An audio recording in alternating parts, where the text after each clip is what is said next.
Boa noite, irmãos. Graça e paz de nosso Senhor Jesus Cristo.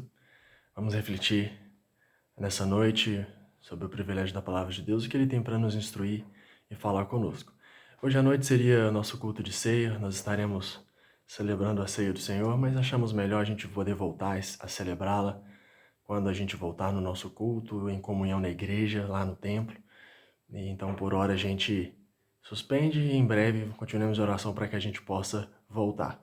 Alguns têm me perguntado quando que deve durar esse isolamento social, esse período. E, irmãos, sinceramente, eu creio que vai demorar um tempo ainda. Pelo menos até maio. Em maio a gente vai ter um parecer dos órgãos médicos e das responsabilidades da área da saúde, tanto aqui no Brasil quanto no mundo, sobre a evolução dessa pandemia. Então, a nossa Páscoa também vai ser celebrada dessa mesma maneira, os meses de abril. É um momento extremamente atípico, tenso, complicado, mas para a gente continuar firme, fiquemos em casa, continue ouvindo os profissionais da área da saúde, porque não vai ser comparado esses dias, semanas e poucos meses que a gente vai estar em casa e não se compara ao que a gente vai ter quando a gente voltar e para a gente se proteger também, para a gente não ficar doente, não infectar as pessoas, não contagiar as pessoas. Então continuemos nesse propósito, é muito difícil, mas continuemos cuidando da nossa saúde física, emocional, espiritual, das nossas famílias e aproveitando esse momento para nos fortalecermos no Senhor, como a gente viu hoje pela manhã. Então, os próximos domingos ainda serão assim. Mais informações a gente vai mandando no grupo. Qualquer dúvida, pode me procurar no privado depois. E a gente vai se preparando e passando por isso da melhor maneira possível, com gratidão em nossos corações e dando glórias ao Senhor, nosso Deus. Vamos orar para que o Senhor Deus esteja nos instruindo com a sua palavra e falando aos nossos corações. Oremos. Pai, obrigado por essa noite na Tua presença. Obrigado por esse domingo abençoado que o Senhor tem nos dado, Pai. Apesar das lutas, apesar das dificuldades, apesar desse período tão intenso, Pai, tão difícil, nós clamamos ao Senhor, Pai, que dê-nos, ó Pai, contentamento, gratidão e ajude-nos a passar por esse período da melhor maneira possível. Aproveitando esse momento para crescer, nos edificarmos no Senhor, Pai, buscarmos a Tua face, orarmos, jejuarmos a Deus e que a cada dia possamos crescer mais e mais no Senhor, Pai. Esteja protegendo todas as pessoas envolvidas no pelotão de frente e as pessoas mais na retaguarda e que todos eles, ó Deus, sejam usados pelo Senhor para que possamos passar por isso da melhor maneira possível, ó Pai. Ó Deus, que esse período possa passar para a gente se reunir novamente como igreja e seja como for, que o Teu nome seja glorificado. Fale conosco nessa noite. Louvamos ao Senhor e te agradecemos. Em nome santo de nosso Senhor e Salvador Jesus Cristo, obrigado e amém, Pai. Nosso texto, irmãos, na reflexão de hoje está em 2 Crônicas, capítulo 7, versos 13 e 14. É uma passagem muito emblemática e a gente vai ler essa passagem e depois refletir sobre o que o Senhor nosso Deus tem para nós nesses dois versos. 2 Crônicas, capítulo 13, capítulo 7, versículos 13 e 14 diz o seguinte: Se eu cessar os céus de modo que não haja chuva, ou se ordenar aos gafanhotos que consumam a terra, ou se enviar a peste entre o meu povo, se o meu povo que se chama pelo meu nome se humilhar e orar, e me buscar, e se converter dos seus maus caminhos, então eu ouvirei dos céus, perdoarei os seus pecados e sararei a sua terra. Uma passagem extremamente conhecida, uma passagem do Antigo Testamento que fala muito aos nossos corações e com certeza vai ser importante para a gente refletir hoje à noite e, é claro, para esse período que a gente está vivendo. Irmãos, essa semana eu tive uma experiência interessante no ponto de vista que foi um aprendizado para mim. É algo muito bobinho, mas é algo que me deu uma aprendizagem interessante. Eu queria iniciar a mensagem de hoje falando sobre ela. Para quem não sabe, eu tenho uma cachorrinha vira-lata e ela ainda é filhote. Ela cresceu um pouco, se desenvolveu, mas ela ainda é um filhote, né? Ela está mais forte, mais rápida, com muito mais energia.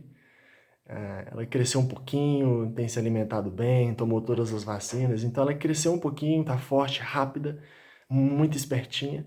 Porém, falta uma coisa nela. Ela ainda não é adulto. Ela ainda não chegou na fase adulta que um cão deve ter, deve alcançar. Então ela não tem uma certa maturidade.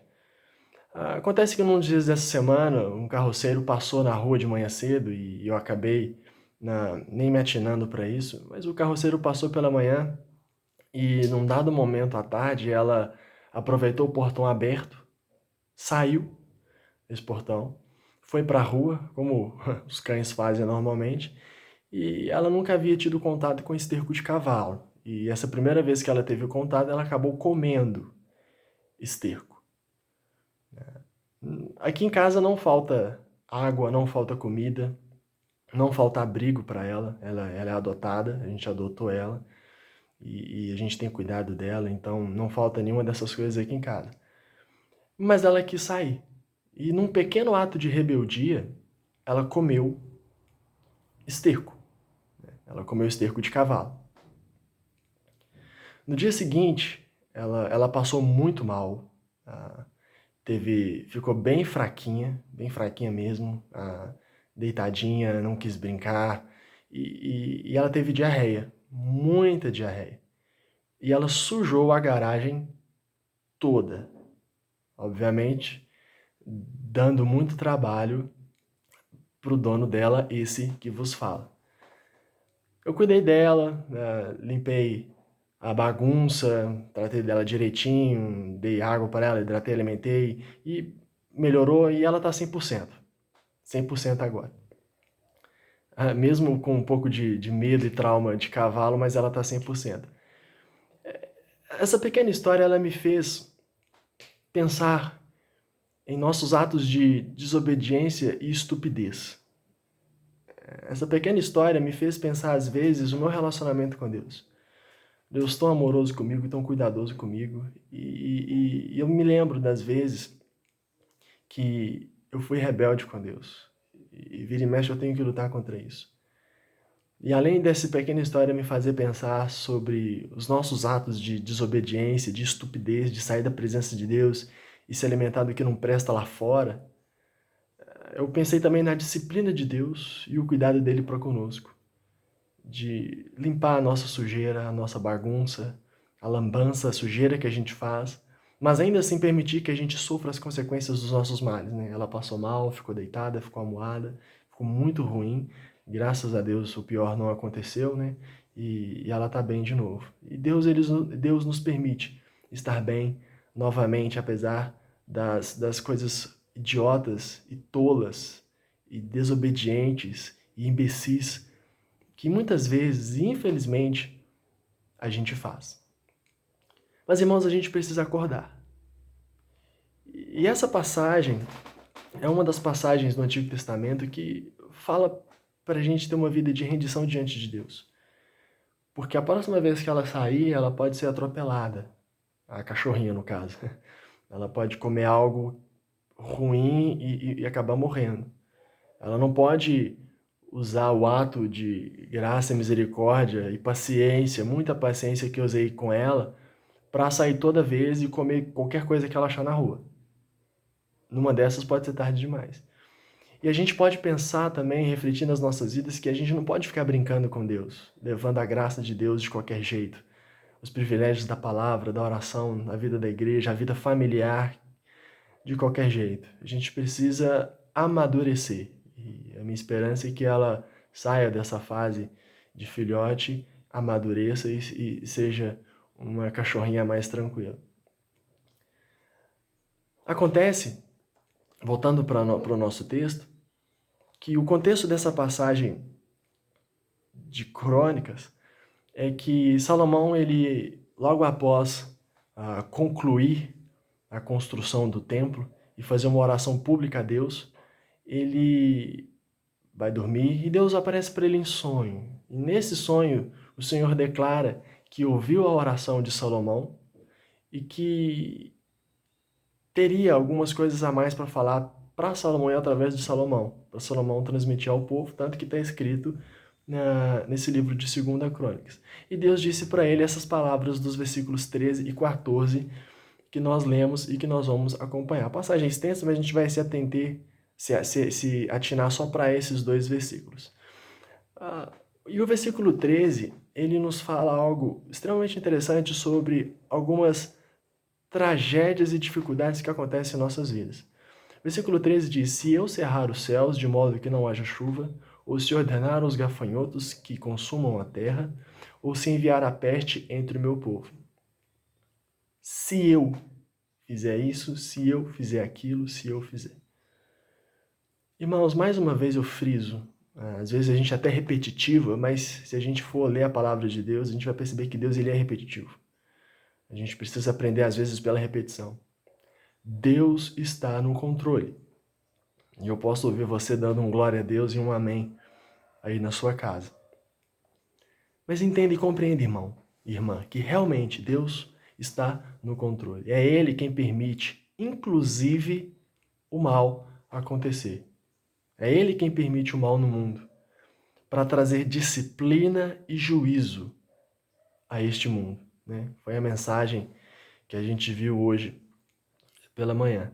As tragédias da vida ou são consequências de pecado, ou são disciplina de Deus para nos fazer crescer. Então, quando a gente está sofrendo algo extremamente triste, uma tragédia, algo muito ruim que acontece conosco, eu falei um pouco sobre isso hoje de manhã e volto a reafirmar, as tragédias que acontecem nas nossas vidas ou são consequência dos nossos erros e dos nossos pecados, né? Como no caso de Davi com Batseba, por exemplo, a dor que ele sentiu, o sofrimento, ser chamado à responsabilidade por Natã, ter chorado a morte do primeiro filho dele com Batseba. Então isso é consequência de pecado, o sofrimento que ele teve, que ele passou, a situação dele com Absalão, com seu outro filho também. Então é um exemplo de consequência pecaminosa. Ou então, as tragédias que acontecem em nossas vidas são disciplinas de Deus para nos fazer crescer e evoluir, como no caso de Jó. Um homem reto, justo diante de Deus, mas Deus permitiu todas aquelas tragédias da vida dele para fazê-lo crescer, para fazê-lo se desenvolver. E cresceu, e desenvolveu-se. Tanto que a história dele é mundialmente conhecida como um homem de paciência e um homem de fé, apesar que teve uns momentos em que questionava e até criticava a Deus, mas no final ele disse: Senhor, eu te conheci só de ouvir, agora os meus olhos te veem. Então, irmãos, as dificuldades e as lutas o Senhor permite em nossas vidas para crescermos e nos desenvolver. Nesse contexto aqui, no versículo 13, está dizendo principalmente em relação ao pecado do povo. Quando o povo não buscava Deus, as consequências vinham, Deus permitia o juízo, o castigo, a disciplina feroz e intensa, para que, como a gente vai ver no versículo 14, o povo se debruçasse diante de Deus e buscasse a Ele. Mas ainda antes de chegar no versículo 14, a gente pode perceber que em todos os casos, seja por consequência de pecado, ou seja pela simples disciplina de Deus para nos fazer crescer e nos desenvolvermos, em todos esses casos ele é soberano e quer contribuir para o nosso bem. Lembrando de Romanos 8:28, todas as coisas cooperam para o bem daqueles que amam a Deus, daqueles que são chamados segundo o seu propósito. O que a gente precisa fazer é sempre estarmos dispostos diante de Deus para crescer. Mais abaixo a gente vai ver a palavra humildade, né? Sempre a palavra humildade recorrente na palavra do nosso Deus. E como eu disse, e venho dizendo, Deus está no controle desse momento que nós estamos passando. E nós precisamos olhar para tudo isso como juízo de Deus para o mundo. A gente sabe que o mundo precisava dar uma chacoalhada. Irmãos, eu disse no início dessa mensagem, nesse vídeo, que algumas pessoas me perguntam quanto tempo eu acho que isso vai durar. Eu acho que vai demorar um pouquinho ainda. Mas a gente sabe que o mundo precisava de uma chacoalhada. E o mundo nunca mais vai voltar a ser como era antes. As pessoas perguntam, quando você acha que tudo vai voltar ao normal? Eu creio que nunca mais vai voltar ao normal. O mundo inteiro nunca mais será como antes. E é o momento da gente repensar. Mesmo quando a quarentena acabar, as pessoas vão ser mais higiênicas, pelo menos espera-se que sim, como a gente viu hoje de manhã. as pessoas vão cuidar mais da saúde, as pessoas não vão se aglomerar tanto da próxima vez, pelo menos boa parte das pessoas, e que a gente possa tirar muitas lições desse momento. Mas o nosso país, o nosso mundo, nunca mais será como era antes. E então a gente pode ver e deve ver, no meu ponto de vista, essa situação como juízo de Deus para o mundo. E depois que tudo isso acabar, é o momento da igreja estar mais forte do que nunca, pregando, orando, dando bom testemunho, escancarando as portas de nossas igrejas para receber essas pessoas que vão querer se aglomerar de novo. E se aglomerar, muitos vão fazer festa, vão fazer muitas outras coisas, mas algumas pessoas vão realmente refletir nas coisas de Deus. E é um momento em que a igreja tem que estar pronta, preparada, firme, para ir até essas pessoas, para receber essas pessoas, para tratar essas pessoas, para cuidar dessas pessoas e para levar essa mensagem do Evangelho de Deus. Então, irmãos, é um momento agora que a gente está em quarentena, que a gente está relativamente parado, a gente não está cultuando, a gente não está exercendo os nossos ministérios no templo, mas é o momento da gente se preparar, se fortalecer física, emocional e espiritualmente, para quando tudo isso acabar, estarmos mais fortes do que nunca e levarmos essa mensagem do Senhor Deus para as pessoas. Então, a gente precisa ver tudo isso como o juízo de Deus para o mundo e oportunidade para a sua igreja crescer e evoluir. Se preparar para estar mais forte do que nunca, irmãos.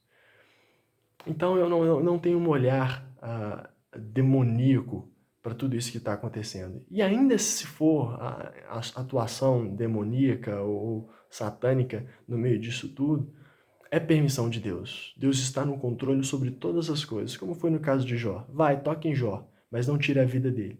Porque Deus é bom. Apesar de algumas pessoas não compreenderem como Deus é bom no meio da maldade, mas Deus é maior do que todas as coisas, inclusive do que o mal. E o mal, às vezes, é ferramenta de Deus para disciplinar e trazer juízo para o mundo e para edificar a sua igreja, irmãos. Então entendamos e compreendamos que Deus está acima de tudo, Deus está acima de todos, Deus está no controle de tudo. Amém. E glória a Deus por isso. Tendo essa mentalidade, essa percepção, a nossa concepção do mundo vai mudar. A gente vai ser contente, como o apóstolo Paulo, um dos grandes exemplos de contentamento que eu uso, de gratidão. A gente não vai estar cabisbaixo, reclamando, a gente vai fortalecer as nossas mãos e o andar vacilante, como a gente viu de manhã, irmãos. Então a mudança de perspectiva é muito importante para a gente ver que Deus está no controle de tudo o que acontece. Lutemos para que nós não soframos consequências de pecados e de desobediências, né, como no caso da minha cachorrinha, mas quando a tragédia, a dor e a luta vier, que a gente aceite isso como disciplina de Deus, como prova, como provação para a gente passar e ser aprovado, como acontece na escola. Agora no versículo 14, a gente vai esmiuçá-lo, porque algumas palavras e expressões são extremamente relevantes e importantes para a nossa edificação nessa noite. Se o meu povo, que se chama pelo meu nome, se humilhar e orar, e me buscar e se converter dos seus maus caminhos, então eu ouvirei dos céus, perdoarei os seus pecados e sararei a sua terra. Esse versículo começa com 4 palavras. Se o meu povo. É óbvio que o contexto atual que nós estamos vivendo em 2020, esse contexto de pandemia, isolamento e etc., é bem diferente do contexto da passagem. Lá no caso da nação de Israel, eles foram escolhidos por Deus como representante como nação para as nações do mundo, e eles seriam penalizados como um todo, seriam penalizados como nação, caso não buscassem a Deus de acordo com a lei, de acordo com os profetas, de acordo com todo o trabalho que Davi e Salomão fizeram aqui para oficiar o templo e etc. Nós, hoje em dia, nós não temos uma nação consagrada ao Senhor. Esse negócio de Brasil para Jesus e qualquer outro país para Jesus, eu particularmente eu não acredito nisso. O contexto é diferente. A igreja de Deus hoje no mundo é o povo de Deus, né? A gente vai ver isso um pouco mais à frente. Então nós sofremos indiretamente e até diretamente as consequências dos erros que acontecem no mundo. Violência, corrupção, que nos afeta bastante, né? Como cidadãos, e outros males. Mas se tem algo que pode, deve fazer a diferença nesse mundo, é o povo de Deus. E o povo de Deus hoje em dia não é uma nação específica com uma lei civil, como no caso de Israel do Antigo Testamento. O povo de Deus hoje, no mundo, é a sua igreja, a igreja de Deus.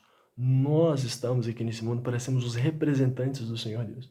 Então, apesar dessas diferenças contextuais, a gente pode muito bem aplicar isso para as nossas vidas hoje, como o povo de Deus que tem condições e o poder do Senhor para clamar e orar para que esse mundo melhore. E além de clamar e orar, sermos ferramentas de Deus nesse mundo para que ele seja um lugar melhor. Há muitas igrejas que fazem atrocidades, coisas muito ruins, né? Coisas muito tristes. Mas a gente sabe que a igreja é muito importante no mundo. A igreja de Deus é extremamente importante no mundo. Tem muitas igrejas locais, né, que fazem coisas erradas. Mas a igreja de Deus é bênção para esse mundo. Se o mundo é difícil desse jeito, com a presença dos cristãos, imagina se tirar os cristãos do mundo como não vai ser. E um dia isso vai acontecer. E as pessoas vão realmente perceber a grandeza da igreja de nosso Senhor Jesus Cristo. Mas, irmãos, nós somos povo de Deus. E o que mais nós podemos fazer neste momento, além de buscar o Senhor, que é algo que a gente sempre tem que estar fazendo, orando mais, nos debruçando mais diante da palavra de Deus, é principalmente clamando, orando, buscando a Deus para que essa situação possa passar. Deus está trazendo juízo para esse mundo. Para quem lê a Bíblia, conhece o Apocalipse, o que está acontecendo era esperado. Então eu particularmente estou tranquilo, eu não estou temeroso. Guerras, pestes, fome, todas essas coisas foram prometidas na palavra do nosso Deus e vão acontecer, e a tendência é piorar. A gente só não pode ficar preso às coisas deste mundo e viver como se Jesus não fosse voltar. Então é um momento da igreja despertar também. Ficar menos preso às coisas deste mundo e ter os nossos olhos fitos na glória de nosso Senhor Jesus Cristo. Onde lá na glória é que nós teremos paz de fato e estaremos na nossa verdadeira nação celestial. Então, irmãos, é o momento da igreja, o povo de Deus, se colocar cada vez mais diante do Senhor e se preparar. E a passagem ainda continua: se o meu povo, que se chama pelo meu nome. Essa é uma expressão extremamente interessante. Quando eu era mais novo, eu sempre lia essa expressão e achava estranho. O que significa isso? Que se chama pelo meu nome, né? E eu, particularmente, no meu caso, quando eu acabei entendendo a mensagem do Evangelho, entreguei minha vida ao Senhor Jesus e selei esse compromisso pelas águas do batismo, eu não tenho mais o nome que eu tinha antes como chamamento. O Renato, ele morreu naquela época, há 15, 16 anos atrás. E é claro que o meu nome ainda consta nos meus documentos, consta na minha certidão de casamento, por exemplo. Eu sou conhecido humanamente pelo meu nome de nascimento. Mas quando eu entreguei minha vida para o Senhor e selei esse compromisso pelas águas do batismo, eu morri para mim mesmo. Eu não existo mais.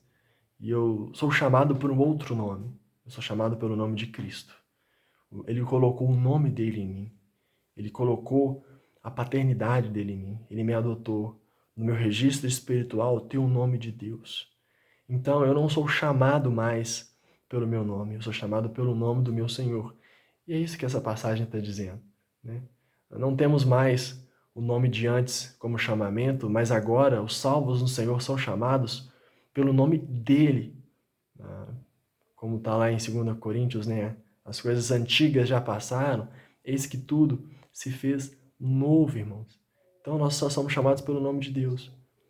Nós somos despertados por as coisas de Deus. Aquilo que nos atrai, que nos chamam a atenção, são as coisas na qual o nome que a gente tem. Se você ainda tem um nome, uma identidade mundana e secular, são as coisas do mundo que vão te chamar, que vão te atrair. Mas se você tem um nome de Deus, se você é verdadeiramente um cristão, o que vai te chamar são as coisas ligadas ao nome de Deus.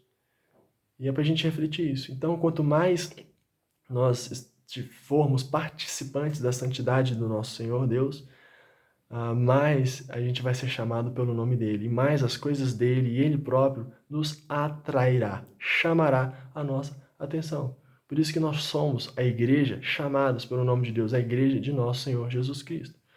Depois de usar essa expressão, se o meu povo que se chama pelo meu nome, e aí vem uma expressão muito interessante que é repetida, é recorrente na Bíblia, só que com certeza é uma necessidade atual, muito atual e constante da igreja evangélica brasileira. Eu posso falar da brasileira, que é a que eu conheço por pesquisar, por ouvir e conhecer mais. Humildade, irmãos. Humildade. Se o povo que chama pelo meu nome se humilhar, obviamente, significa tornar-se humilhado, subjugar, reduzir ou render-se à obediência.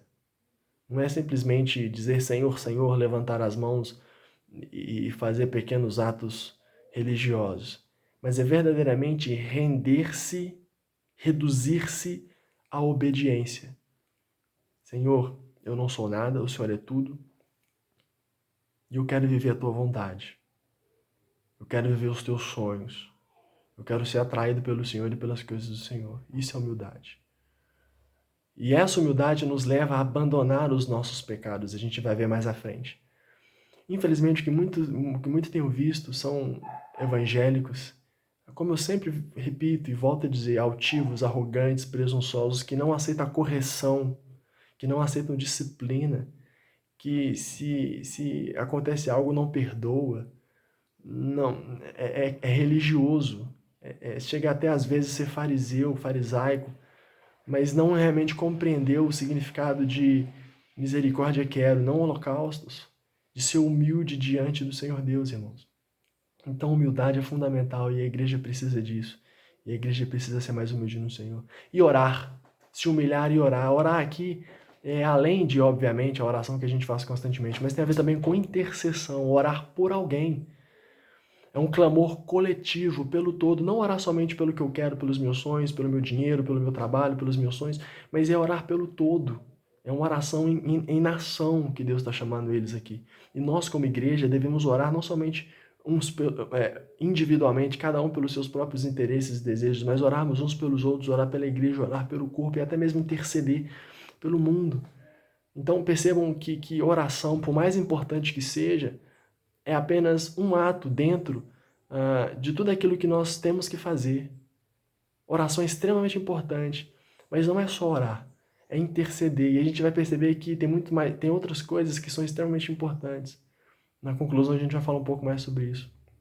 Se humilhar e orar, me buscar. Oh, irmãos, essa expressão é extremamente importante também. Me buscar. Buscar aqui significa desejar, ansiar, perseguir, ir atrás com todas as forças, com todo o desejo, requisitar e até mesmo pesquisar. Pesquisar aqui no sentido de correr atrás e se esforçar pela informação profunda sobre algo. Não é só ler a Bíblia, não é só ler um devocional, não é só ter uma superficialidade, mas é uma busca, uma ânsia, uma perseguição. E é isso que Deus quer, irmãos. Deus quer que a gente busque Ele de todo o nosso coração. E ainda o versículo continua, e se converter dos seus maus caminhos. Essa expressão significa mudança de pensamento e atitudes. É o que o Novo Testamento vai dizer de arrependimento, né? Que é outra necessidade atual e constante da igreja evangélica brasileira e igreja mundial, irmãos. Irmãos, a gente precisa se converter. Percebe que não é só orar, mas vamos orar para que a situação passe. Vamos orar para que a situação melhore. Vamos orar por isso. Não é só oração. Oração é extremamente importante. A gente tem que orar, mas a gente também tem que buscar ser humilde, clamar, interceder, se converter dos maus caminhos, buscar ao Senhor. Então ore, clame, ore bastante. Mas além de orar, seja humilde. Busque a Deus, se converta dos seus maus caminhos. E aí sim ele diz, ouvirei dos céus. Obviamente Deus é onipresente, Ele está em todo lugar. Como diz a canção, né? Deus está aqui, Deus está em nós, Deus está nos céus. Deus não está só nos céus, mas os céus aqui simbolizam a morada e a grandeza de Deus, que Ele está muito além, muito mais alto e elevado do que nós. Então do céu Ele vai ouvir-nos. Da sua grandeza Ele vai nos ouvir quando a gente verdadeiramente se arrepender, buscar, debruçar, aproveitar esse momento para realmente chorar os nossos pecados, abrir mão dos nossos vícios, colocar diante de Deus, eu não tenho conseguido vencer isso, me ajude, eu vou lutar, Deus. Eu vou lutar contra o pecado, como a gente viu mais cedo. Aí sim, o versículo termina dizendo, perdoarei os seus pecados. né? E depois do processo de tratamento de Deus, o Senhor nos dá a cura, que é o seu perdão. A gente está atrás de uma cura para essa doença, de uma vacina, mas a principal cura que as pessoas precisam é a cura dos seus pecados, é a cura espiritual para as nossas vidas. Deus perdoa os nossos pecados se a gente se humilhar, se a gente buscar, se a gente se converter, se a gente se arrepender dos nossos pecados e verdadeiramente se converter ao Senhor Deus, né? Se converter dos maus caminhos, se realmente se arrepender, né? Conversão, mudança de direção, perdoarei dos seus pecados, a cura de Deus é o seu perdão e, consequentemente, as 4 últimas palavras do versículo, sararei a sua terra. As consequências da ação de Deus, através da vida de seu povo, é a cura dos problemas da terra onde o povo está inserido. Mais uma vez, lembre, nós não somos uma nação cristã. O Estado é laico, tem muitos cristãos, sejam católicos, evangélicos e espíritas, mas nós sabemos que a nossa nação não é uma nação de Deus, é uma nação secular. Mas a igreja é o povo de Deus e a nossa nação ela é celestial, irmãos. Porém, nós estamos neste mundo. E o apóstolo Paulo fala, e outros apóstolos também, outros escritos falam para a gente nos submeter às autoridades e orar por elas, para que nós tenhamos vida tranquila e mansa, para viver com toda piedade as coisas de Deus como igreja. Então a gente pode orar, a gente pode clamar, mas a gente tem que se arrepender dos nossos pecados. A gente precisa buscar ao Senhor. A gente precisa clamar a Deus, nos debruçarmos verdadeiramente diante dele em humildade. E aí seremos perdoados, seremos usados no mundo para que as pessoas possam clamar o perdão do Senhor Deus. E Deus vai sarar essa terra. Ainda que sempre haverá juízo, sempre haverá oportunidades das pessoas se arrependerem, e Deus vai estar chamando o mundo e a igreja dele sempre a reflexão, irmãos. Para a gente concluir, o verso 19 é um aviso extremamente importante. Porém, se vós vos desviardes e deixardes os meus estatutos e os meus mandamentos que vos prescrevi, e fordes e servirdes a outros deuses e os adorardes, versículo 20, então vos arrancarei da minha terra que vos dei, e esta casa que santifiquei ao meu nome, lançarei longe da minha presença e a tornarei em provérbio e montejo entre todos os povos. Foi o que acabou acontecendo com a nação de Israel. Não é à toa que existe hoje o Muro das Lamentações, né? O muro, o primeiro templo foi destruído, o segundo foi feito no período de Neemias e Esdras, mas depois foi destruído novamente.